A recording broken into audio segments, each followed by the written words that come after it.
Mis queridísimos comanches, pues regresamos acá a territorio comanche y pues como les prometimos, en todo caso, pues tenemos un enlace especial con el doctor en Derechos Humanos, ya muy próximo doctor en Derechos Humanos, Sergio Martín Tapia Argüello. Él es sociólogo, también es abogado y pues bueno, filósofo y jurídico, ¿no? Y político, y que pues bueno, él se encuentra por la Universidad de Coimbra, allá en Portugal, y pues bueno, hace unos días platicando con él, pues me decía que estaba en Coimbra, Portugal, pero derivado de la emergencia sanitaria, pues se mueve a Ovar, una ciudad pequeñita allá en Portugal, para evitar el número de contagios y así poder resguardarse. Sin embargo, para el día de hoy, para hoy 20 de marzo, encontramos que Ovar es una de las ciudades con más contagios. Queridísimo Sergio, ¿cómo estás? Buenas tardes. Hola, buenas tardes. Muy bien, gracias. Aquí guardado, pero muy bien.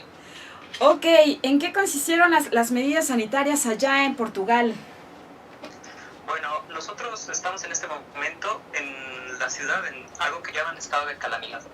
Es una forma de estado de excepción que le da a la República la facultad de limitar los derechos de las personas, sobre todo el derecho de la libertad de tránsito, el derecho de movimiento y el derecho de asociación. Es decir, nosotros no nos podemos reunir con otras personas, todos los negocios están cerrados, exceptuando aquellos que son alimentación y farmacia, y todas las oficinas públicas y privadas están cerradas, exceptuando aquellas que son médicas. Es decir, está todo cerrado, lo que no es medicina y comida. Nosotros no podemos salir de las casas, si salimos de las casas tenemos una multa, solamente podemos salir a comprar alimentos o alguna emergencia médica. Ok, en caso de que salgan sin ser necesario, ¿de cuánto es la multa, Sergio?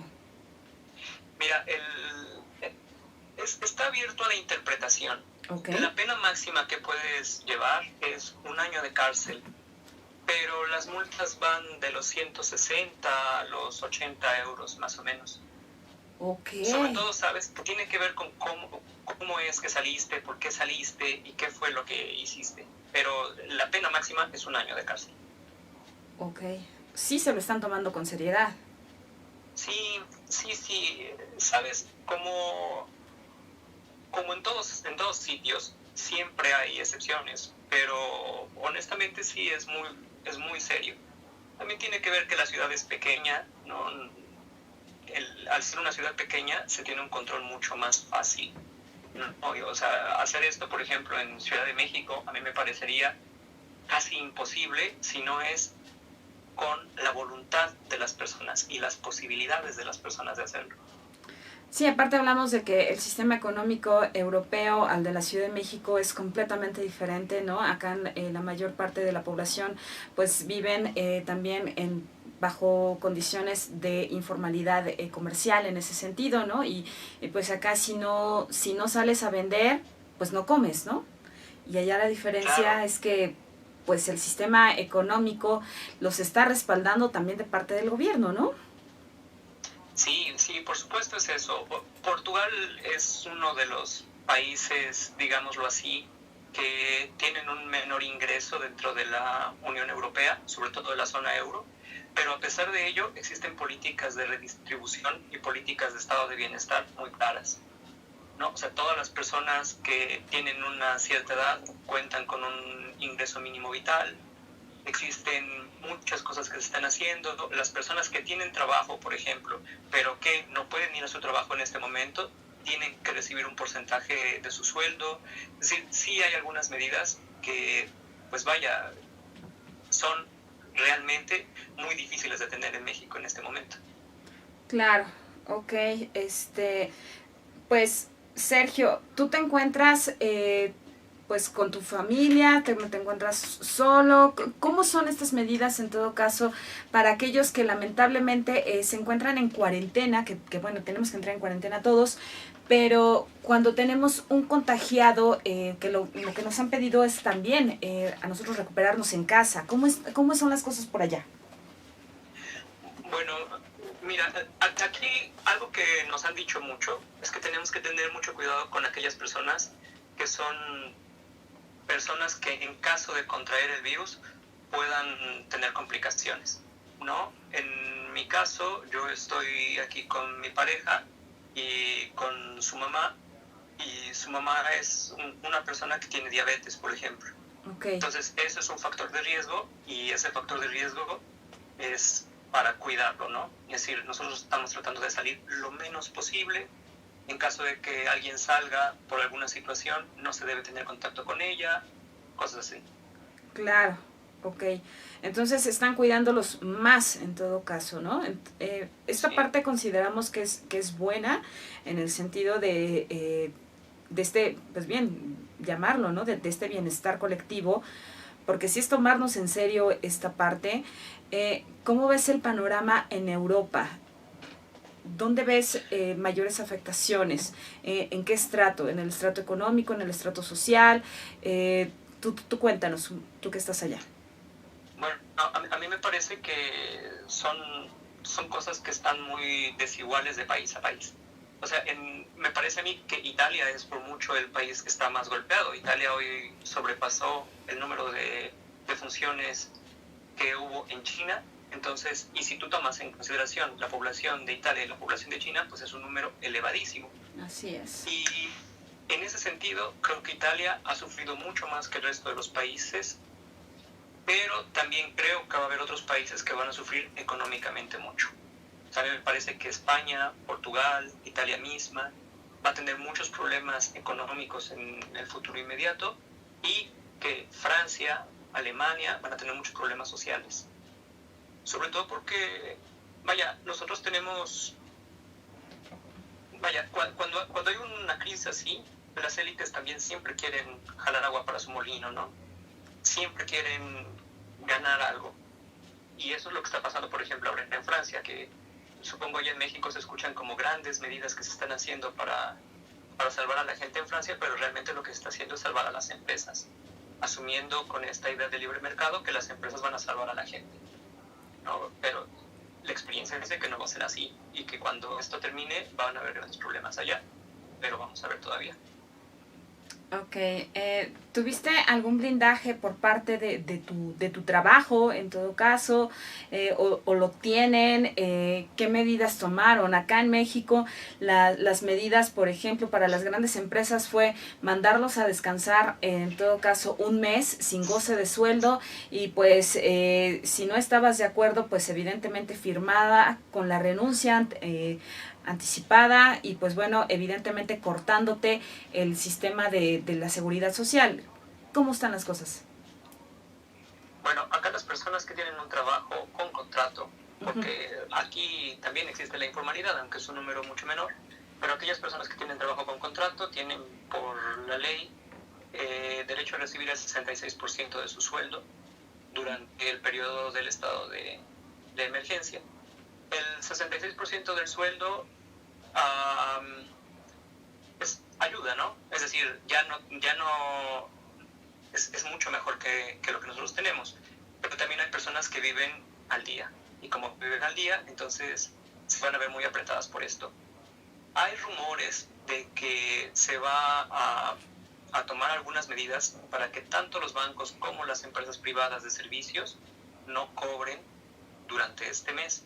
Incluso hay una empresa de gas, que ya manifestó que aquellas personas que se vean en problemas por este mes por no haber podido trabajar no van a pagar. Pero todavía no hay una declaración por parte del Estado en ese aspecto. Es decir, o sea, sí hay un poco de conciencia y solidaridad en ese sentido, que es lo que se requiere, así como apoyo de la población. Pero más allá de esto, ¿qué es lo que está haciendo la población misma para poder resistir ante este embate de esta emergencia sanitaria? Bueno, la gente no está saliendo en absoluto. Genial. Eso sí, te lo puedo decir, que no hay una sola persona en la calle que no está haciendo algo que sea estrictamente necesario. No hay personas paseando, no hay personas que se salen a tomar el sol, no hay nada absolutamente.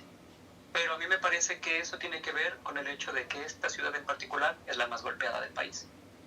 Y que entonces aquí la gente está mucho más consciente de lo que puede suceder. En otras partes, como por ejemplo Lisboa, donde todavía el contagio no es un contagio comunitario, todavía hace un par de días veías imágenes de gente que sí se iba a tomar una cerveza o que sí se iba a la calle. En este momento, yo supongo, eso ya también está cambiando porque se están tomando conciencia de que esto es serio. Pero tiene mucho que ver con cómo es que lo ve la comunidad. Ok. En este análisis, en este nivel de expertise que tienes como sociólogo, como filósofo, como abogado, ¿cuál crees que sea el panorama a mediano y a largo plazo con todas las consecuencias que provienen de esta pandemia de COVID-19? Bueno, mira, honestamente yo no soy un experto en términos epidemiológicos, pero por lo que yo entiendo, ¿no?, de lo que he visto tanto con López Gatell como con las autoridades de aquí de Portugal, es que el problema en sí mismo no es que todos nos enfermemos, porque a fin de cuentas, de aquí a un par de años, toda la gente nos habremos enfermado de este COVID-19. El problema es que como no tenemos defensas para esta cepa en particular, todos nos enfermaríamos al mismo tiempo y sobrepasaríamos al sistema de salud. Ahora, pensado eso, en un plazo muy corto, lo que desde mi perspectiva vamos a ver es que en muchos países se van a presentar propuestas, incluso lo vimos en México, propuestas profundamente impopulares que van a aprovechar el momento para pasar sin que haya ningún tipo de respuesta social. Esto va a beneficiar a algunas élites, como siempre, ¿no?, élites políticas y élites económicas, pero al mismo tiempo se va a tratar de buscar más control sobre las poblaciones. Como dice un amigo mío aquí portugués, el estado de excepción es siempre el primer estado de excepción. Esto, como herramienta política de transformación social, va a ser utilizado y reutilizado en el futuro. Ahora, dicho esto, también me parece que esto abre la posibilidad para que nosotros nos percatemos de que es posible hacer ciertas cosas a pesar de este tipo de dinámicas. Entonces, yo creo que será problemático a corto y mediano plazo, en cuanto me parece que las élites tienen en este momento todo planteado para articular unas formas de dominio mucho más fuertes y potentes de las que tienen, pero también creo que a largo plazo las formas de resistencia van a terminar venciendo estas nuevas formas de dominio. Ok, entonces inclusive es hasta una estrategia política al final del día para poder manejar, en todo caso, para beneficio de esto. Lamentamos esta parte porque al final del día se vuelve una coyuntura de muchísimas armas, ¿no?, que va a dejar un embate económico tremendo, ¿no?, pero también viene una crisis financiera impresionante, ¿no? Sí. Entonces, pues bueno, Sergio, muchísimas gracias por todo tu análisis. Lamentamos mucho las medidas, pero por otro lado también las celebramos porque al final del día nos estamos cuidando en espera de que todo mejore allá en Ovar. Pero cuéntanos antes de irnos, ¿cómo va el número en Ovar? Bueno, aquí el problema que fue, digámoslo así, el detonante, fue que en un primer momento el número de contagios era muy pequeño, pero de un día para otro se aumentó exponencialmente. Pasamos de tener 7 personas contagiadas a tener 60 en un día. Y cuando se empezaron a hacer las pruebas y los chequeos, se percataron que el problema era que la gente que estaba enferma, el foco de contagio era una unidad médica, es decir, era personal médico el que estaba contagiado y que este personal médico estaba contagiando al resto. Por eso fue que el aumento fue tan grande. Nosotros aquí en Ovar, en todo Portugal, hay 4 personas que han fallecido. Aquí en ya ahora son 6. Aquí en Ovar van 2 personas. Entonces, eso te habla, Ovar es una ciudad pequeña para el tamaño de Portugal. Entonces, eso te habla de que sí hay un contagio grande. Sobre todo porque en un primer momento las fábricas no cerraron, las escuelas tardaron en cerrar. Es decir, fue todo como dejándose poco a poco. ¿Sabes? Por ejemplo, en una fábrica hubo 2 personas contagiadas, pero la fábrica no cerró. Entonces solamente mandaron en cuarentena a un grupo pequeño de personas que estaban en contacto directo con esas 2. Pero a los 3 días tuvieron que poner en cuarentena a las personas que estaban en contacto con las personas que estaban en contacto con los contagiados originales. O sea, y esto, si tú te das cuenta, es que la fábrica tenía que haber cerrado. Claro. Pero obviamente no lo hizo hasta que fue forzada. Ok, entonces, ¿cuál sería una estrategia que pudieses compartir tal vez de Portugal a México, en donde también a nosotros se nos están pasando algunas cosas, porque hoy día sabemos que en esta parte, a esta altura de la pandemia, pues ustedes ya tienen medidas reforzadas de seguridad y de salubridad que aún están faltando en México. ¿Cuáles serían? Sí, bueno, yo creo honestamente que México y Portugal están en momentos distintos, en fases distintas de la pandemia. Sí creo que aquí ya estamos en un momento adelantado, es decir, que aquí ya hay un contagio comunitario muy grande y que allá todavía eso no se da. Pero también sabes que creo que debemos considerar que un problema que sucede tanto allá como acá es que la gente parece que necesita ser obligada para hacer ciertas cosas. Como tú bien lo dijiste hace un momento, hay muchas personas que no tienen la posibilidad de quedarse en casa, porque quedarse en casa es no comer. Y el hambre mata mucho más rápido que el coronavirus. Así es. Entonces, pero hay mucha gente que sí tiene las posibilidades de quedarse y de que no lo está haciendo y que no lo va a hacer hasta que sea obligada. A mí me parece eso una irresponsabilidad. ¿Sabes? En el canal alemán, en DW, pasaron un reportaje sobre el Vive Latino. Y claro, ¿no? Yo veía a la gente y veía los letreros y veía la burla que había incluso para el coronavirus. Me parece algo normal, porque la gente no lo ve como una amenaza inmediata. Pero hay una entrevista que le hacen a 2 chicos, en donde un chico y una chica, en donde ellos van con mascarillas, con guantes, con gorros, con gogles, y les preguntan, ¿ustedes están espantados? Y ellos dicen, sí, claro que estamos espantados. El gobierno tendría que haber cancelado esto, tendría haber hecho algo y no sé qué. Y entonces el reportero les pregunta, ¿y entonces por qué vinieron? Claro. Y dicen, bueno, pues es que ya habíamos pagado los boletos. O sea, a eso me refiero, ¿sabes? Sí, es verdad que el Estado tiene que hacer cosas, pero también creo que hay una dimensión individual de responsabilidad que tenemos que asumir. Claro. Y hay mucha gente que no está dispuesta a asumirla. Ok, pues de hecho tienes toda la razón. Con eso entrábamos acá en territorio comanche, que esta tarea pues no solamente es del gobierno, no solamente es de las empresas, también es tarea de todos y de cada uno de nosotros asumir la responsabilidad que tenemos frente también a los otros, porque efectivamente, ¿no? O sea, como bien lo señalas, ¿no? Primero es el contagio con unos, y con ese círculo con el que estuviste, más el otro círculo, más el otro, y efectivamente, pues bueno, ¿no? Al Vive Latino acudieron 115,000 personas, ¿no? Entonces, y 27 dieron positivo pues a las fiebres, ¿no? Entonces, híjole, eso ya te llama mucho la atención, y aún así estas personas no fueron sacadas del Vive Latino y pues bueno, ¿no? Ahora sí que se quedaron a disfrutar. Entonces, pues muy grave, muy grave. Sí, a mí también me parece muy grave. Y también yo quisiera añadir que nosotros podemos ver el ejemplo de Uruguay, en donde en Uruguay en este momento tienen 97 contagiados. De los 97, más de 50 son contagiados en una sola fiesta. Una fiesta entre gente rica, que el contagio inicial se da por una persona rica que llega, que escapa del estado de excepción aquí en España, para irse a Uruguay y disfrutar en una fiesta y platicarles en la fiesta cómo está de mal España.